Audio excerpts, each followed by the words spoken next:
Hello everyone, Maestro here. I am the football enthusiast. Hope you are all doing well. And I've changed my mind.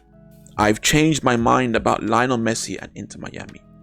Now, before I get into exactly what's changed, guys and gals, if you haven't already, please be sure to subscribe to the channel and turn the bell on for notifications. And down below in the description, you can find my socials on Twitter and Instagram. I'm mainly on Twitter, but you can also find me every now and then on Instagram. Links down below in the description. So yeah, I've changed my mind about what? Well, when Messi first went into Miami, I made a video talking about that move, and I was upset because I thought he was still one of the top 3 players in the world, still do, being a front runner for the Ballon d'Or, and I thought he should still compete for the Champions League. He still has that level in him, one of the best players on the planet still. And I was upset that he went to MLS, in which he essentially, for me, my thought was he just retired from club football. The same way I thought about Ronaldo to Al Nassr, I thought to myself, that's essentially Ronaldo's retirement from club football. I felt the same way about Messi going into Miami. I've changed my mind. That's the point of this video. Why? Well, looking at it in more detail, like just giving it more thought, and not being so dismissive of the MLS and Inter Miami situation, there is of course something he can do to impact his legacy. It will be just a tiny impact, but it's still something. It will be a trophy in his cabinet that's worth looking at if he does what I'm about to say later in this video. And essentially what it is turning this upside down. So this right here is the MLS Eastern Conference. Now, it's separated in two from the east and the west of US. They do this a lot in American sports. So combining both the Western and the Eastern Conference, Inter Miami is dead last out of the 29 teams with 18 points. They are, simply put, the worst franchise in US history. Just straight out. Alright? They are dreadful. Before Messi.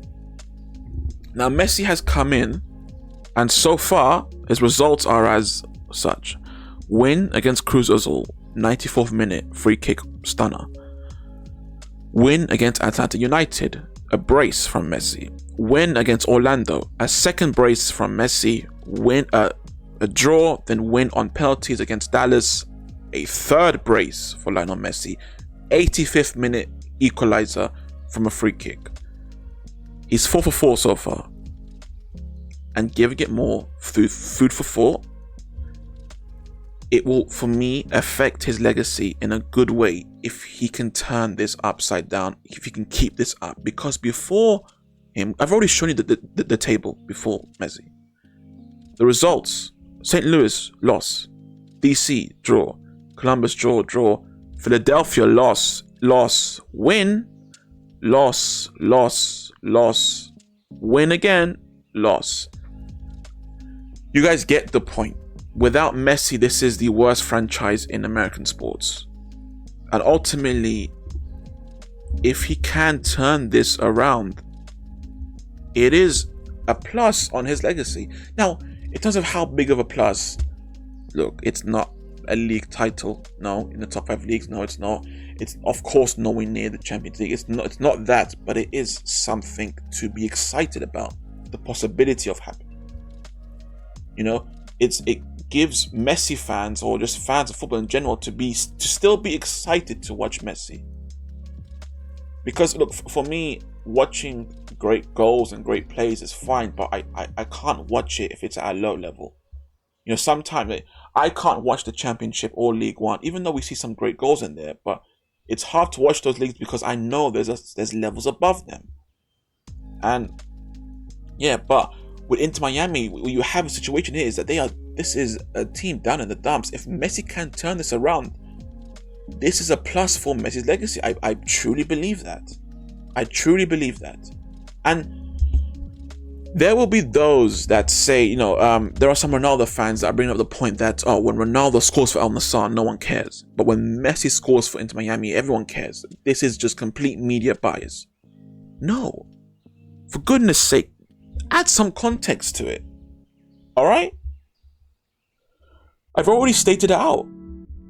Before Ronaldo, Al Nassr was 1-2 in Saudi, one of the two best teams in the country. They were in fact top of their table. Before Messi, Inter Miami were winless in 11. They are now winning. They have now won 4 in a row. He is 4 for 4. So you need to add some context here. This is a man who has the potential to turn a team that was from 29th out of 29 to 1st out of 29.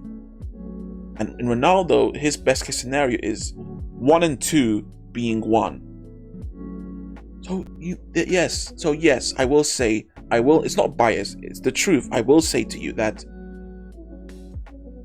Messi, his impact on the MLS, if he can take this team to the top and winning the MLS, that would be far greater than anything that Ronaldo could do in Saudi Arabia. And ultimately, it would be an achievement that I think it's worth. It would be a trophy that's worth looking at. In all of Messi's amazing trophies he's won, if he had the MLS trophy, that would still be a trophy worth looking at because of where they were.